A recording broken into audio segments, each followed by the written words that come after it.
राजकुमारी ने मरा।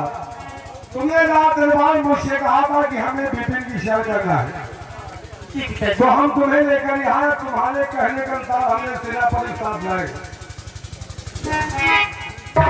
पिताजी, लेकिन अब मैं तो नहीं कर सकती। मैं तो ये कहती हूँ कि क्यों ना यही से राजमहल वापस चलते हैं।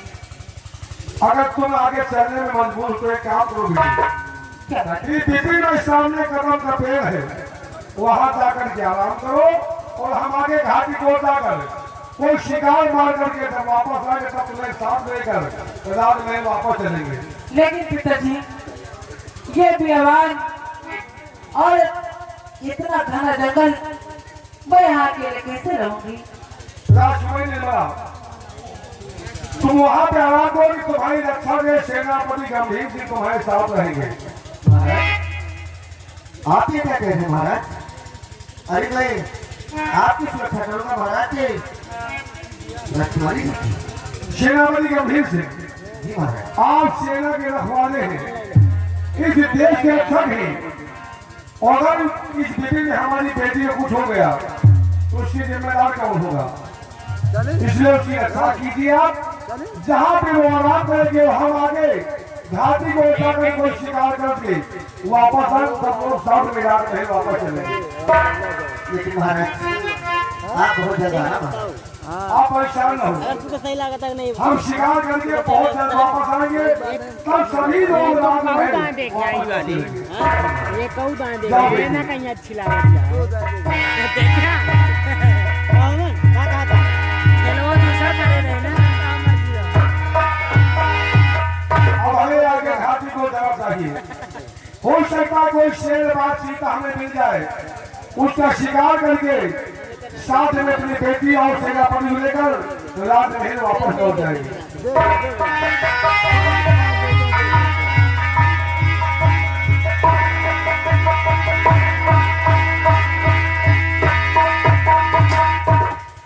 अब इस बंगाल राज्य से आसाम की बहुत देर प्रस्थान करना होता है, क्योंकि तांत्रिक का कहीं चालू हो चुका है। किसी भी वक्त हमें पता लगा सकता है इस बंगाल राज्य में एक इच्छाधारी माधारी नाम रहता है, इसलिए मुझे यहाँ से बहुत जल्द प्रस्थान करना है। जय भोलेनाथ।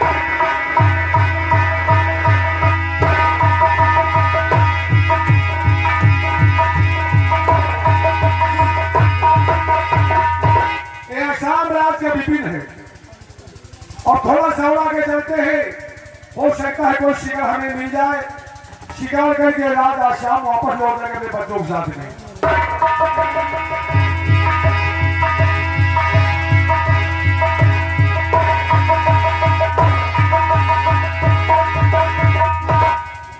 यह आसाम का बियावान जंगल है।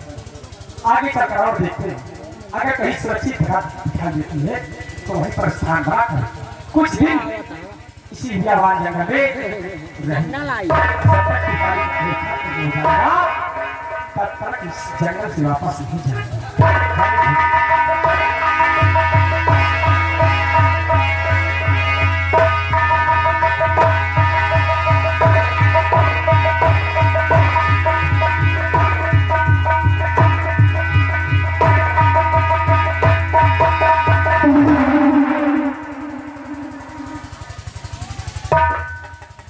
कौन है आप?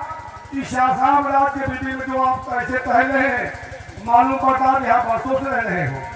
महाराज, मैं एक इच्छाधारी मधारी नाग हूँ। तो आप एक इच्छाधारी मधारी नाग हैं। जी महाराज। इस आसाम राज्य में आपका आगमन कहाँ से हुआ? मैं नाग लोग का रखने वाला बंगाल राज्य में हमारी गुजारा रहती है। मैं अपने भक्तों को दस लेता रहता हूँ, इसलिए मैं इस बियावान जंगल में कुछ दिन रहने के लिए आया हूँ।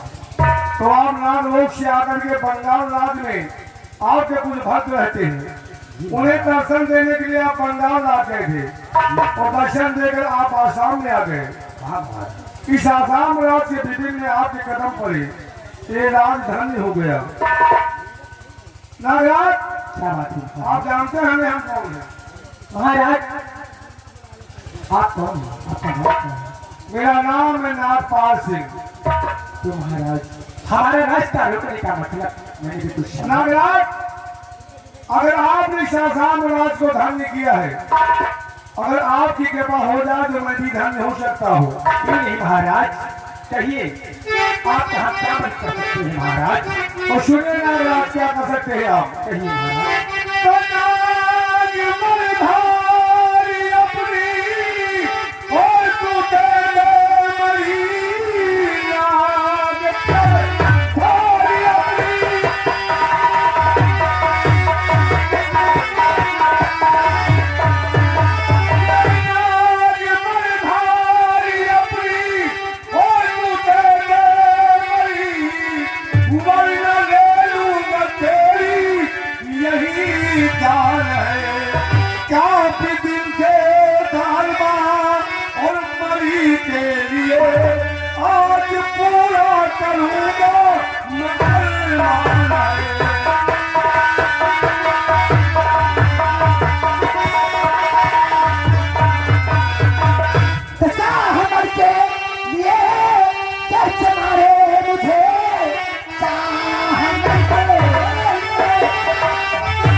महाराज नागपाल सिंह के सामने हो, चाहे इच्छाधारी हो मधारी हो, हमको इससे मतलब नहीं है। और धमकाने कोशिश मत करना हमें। महाराज हमारा कहा मान लीजिए, आप अपने राजमहल को वापस ले जाइए और डराने कोशिश हमें मत कीजिए नाराज। महाराज मैं आपको डरवा सकता नहीं, कितने देर में प्रजा के राजा है, आपको बड़ा हम कैसे डरवा सकते हैं महाराज? हम जानते हैं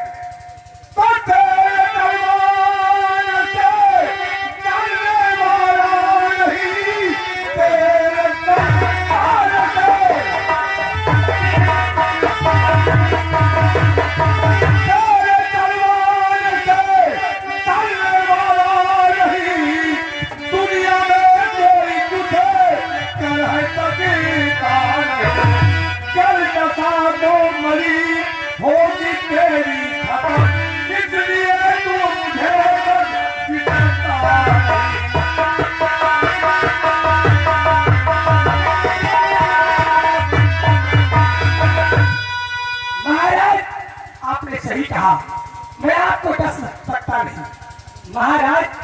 हमारा कहा मान लीजिए महाराज, हमारी मणि का लालच छोड़ दीजिए।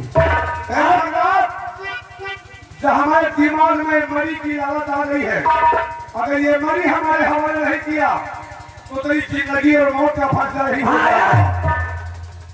सोचो, आपके पास आपके खजाने में, आपके राजमहल में ऐसा कौन सा खजाना नहीं है महाराज जो कि आज मणि की आवश्यकता हो गई? आसाम में खजाने में हर चीज है लेकिन मणि नहीं है, और मणि की दरकार हमें है। अगर आसाम राज्य में वो मणि आ जाए, आसाम राज्य चारों दिशा में मशहूर हो जाएगा। इसलिए महाराज अगर जिंदगी चाहे तो मणि हमारे हवाले कर दो। महाराज अपने जीते जी तुम्हें मणि कभी दे नहीं सकते और हमारे मर जाने के बाद भी हमारी मणि कभी हासिल कर का सपना भुला दी रह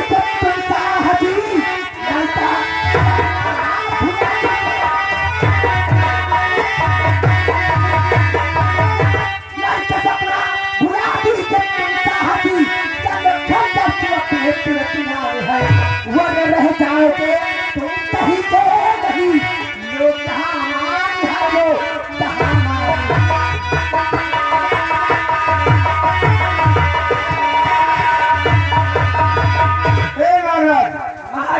आज मालूम हो जैसे नाक फनफनाते ना वैसे तुम भी फनफना रहे हो। महाराज हमारी मणि हमारी जिंदगी है, अगर तुम्हारी जिंदगी नहीं है तो मणि किस काम की तुम्हारी? महाराज इसलिए कहिए। हमारी बात मानो वरना वरना क्या महाराज? वरना और अगर तूने माना न कहना हमारा।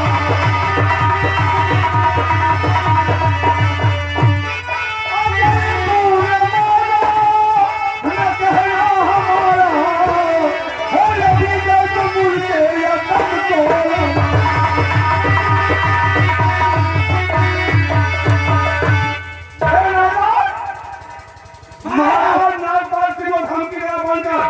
अगर सीधे साधे वो मरी हमारे हवाले नहीं करता तो मैं तेरी जिंदगी का अंत ही कर दूंगा। आगे सम्राट बहुत पछताओ जी महाराज। आते हैं बुद्धि लोग और महाराज नागपाल सिंह को धमकी दे जुटत मत करना नाराज। तो ठीक है महाराज, अगर तुम्हारे हाथ में हमारी मृत्यु लिखी है, अगर भोलेनाथ ने तुम्हारे हाथ में हमारी मृत्यु लिख दिया है तो ये नागराज मर जाएगा, पर अपने जीते जी तुम्हारी मृत्यु कभी नहीं दे सकता। एक साल को हिलाना बनकर और मरी देता है नहीं देता नहीं देगा।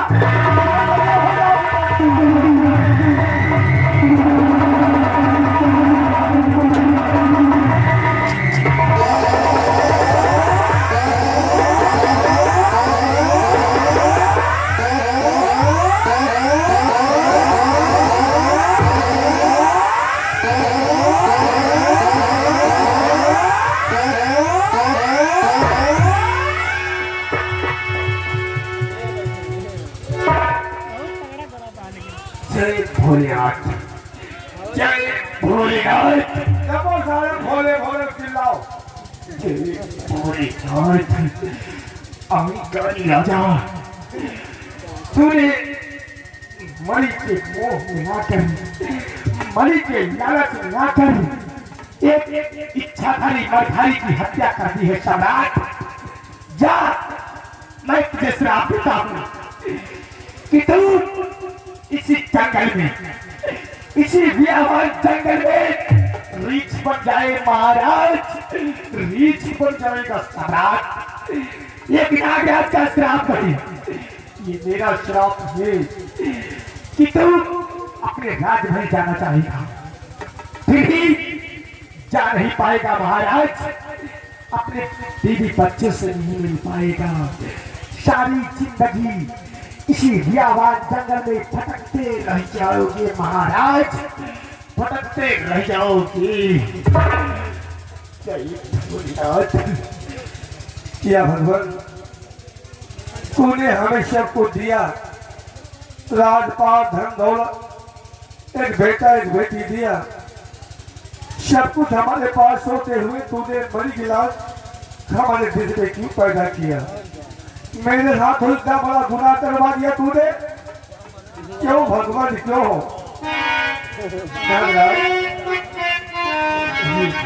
मैं कुछ कहना चाहता हूँ आपसे। अब क्या कहना चाहते हो महाराज? नागराज, और माफ गलती मेरी माफ कर दीजिए।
मैं तो एक इंसान हूँ और आप एक देवता है, और देवता होकर इंसान की गलती को आप क्षमा कर दे नागराज, और अपना दिया हुआ साहब वापस ले लीजिए नागराज। महाराज, अपने पापों का प्रायश्चित कर रही हूँ। तुम्हें तुम्हारी गलती का एहसास से महाराज तो एक उपाय है। नागराज, पहले तो आपने जो हमें श्राप दिया है उस श्राप को वापस ले लो नागराज। महाराज, दिया हुआ श्राप कभी वापस नहीं हो सकता सम्राट। जैसे कि जुबान से निकली हुई गोली, बंदूक से निकली हुई गोली वापस नहीं हो सकती सम्राट। नागराज, आपने कहा कि जुबान से निकली हुई गोली और बंदूक से निकली हुई गोली वापस नहीं आता, उसी तरह आपका दिया हुआ श्राप वापस नहीं हो सकता। तो नागराज, इस श्राप से मुक्ति पाने का कोई रास्ता बता दो हमें कि हम इस रीच योनि से मुक्ति कैसे और कब पाएंगे नागराज।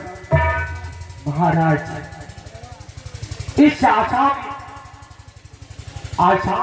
मुल्क से कुछ दूर जाओगे तो एक बंगाल राज पड़ता है। बंगाल मुल्क में एक तांत्रिक पिटारी रहता है। वो हमेशा सबको भी ली रहता है और उसके हवन कुंड की राख अगर कोई मामला कर तुम्हारे पर डाल देगा तो महाराज तुम रिच से मार कर पाओगे, वरना सारी जिंदगी रिच बने ही रह जाओगे सम्राट। जय भोले। नागराज ने कहा कि मेरा दिया हुआ श्राप वापस नहीं हो सकता। अगर तुम क्षमा या मानते हो, अपनी गलती क्षमा मानते हो, तो मैं तुम्हें इस योनि से मुक्ति पाने का उपाय बताता हूँ। आसाम राज्य के दक्षिण दिशा में एक बंगाल राज्य है। वहां पे कोई तिगारी नाम का तांत्रिक है। उसके हवन कुंड की रात अगर कोई मानो लाकर तुम पर डालेगा तो तुम्हें रीच योनि से मुक्ति मिल जाएगी।